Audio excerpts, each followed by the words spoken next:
काम वासना इंसानी जीवन का सबसे अनसुलझा रहस्य है।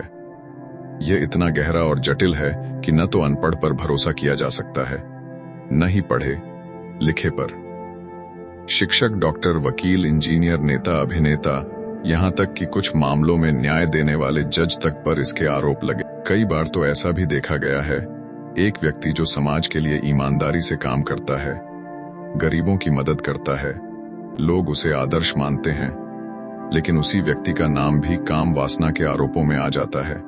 तो सवाल यह नहीं है कि कौन अच्छा है और कौन बुरा। असल सवाल यह है, क्या इंसान इससे बच सकता है? क्या इसे नियंत्रित किया जा सकता है, या फिर यह इंसान के काबू से बाहर है? प्रकृति और मर्यादा का सत्य हम कह सकते हैं कि काम वासना प्रकृति की एक अद्भुत देन है, लेकिन प्रकृति की किसी भी देन को मनमाने और अनुचित ढंग से इस्तेमाल नहीं किया जा सकता। हर चीज का एक समय होता है, एक मर्यादा होती है। सही समय पर सही ढंग से किया गया कार्य उचित कहलाता है, और गलत समय पर गलत दिशा में बह गई ऊर्जा विनाश बन जाती है।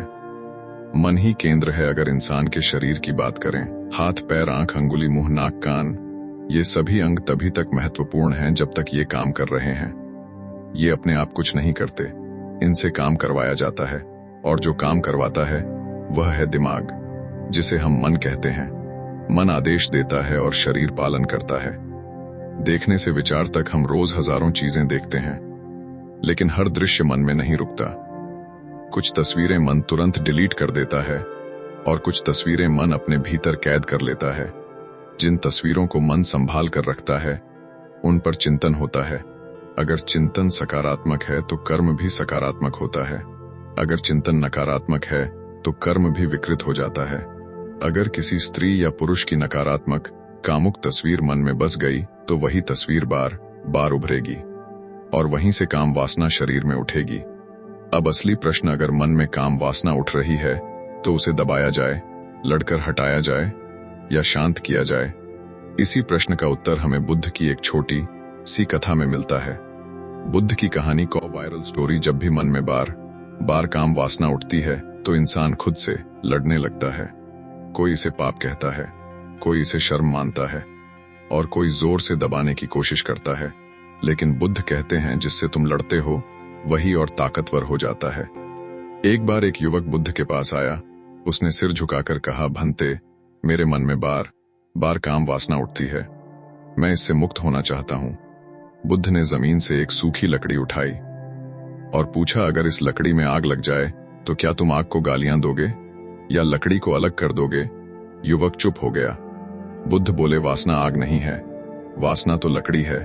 आग तुम खुद लगाते हो, ध्यान देकर, कल्पना करके और उससे चिपक कर। बुद्ध का सबसे गहरा सत्य वासना आना प्रकृति है, वासना में बह जाना कमजोरी है। बुद्ध आगे कहते हैं, जब भी मन में वासना उठे उसे दबाओ मत, उससे लड़ो मत। बस उसे देखो जैसे कोई बाहर खड़ा होकर अपने मन को देख रहा हो। खुद से कहो, यह एक विचार है, मैं यह विचार नहीं हूं। यह भावना आई है, यह जाएगी भी। जिस पल तुम देखने वाले बन जाते हो, उसी पल वासना की पकड़ ढीली पड़ने लगती है। अंत में बुद्ध कहते हैं, जो अपने मन को नियंत्रण कर सकता है, काबू कर सकता है, उसे कोई भी विचलित नहीं कर सकता है, और न ही अपने मार्ग से कोई भटका सकता है।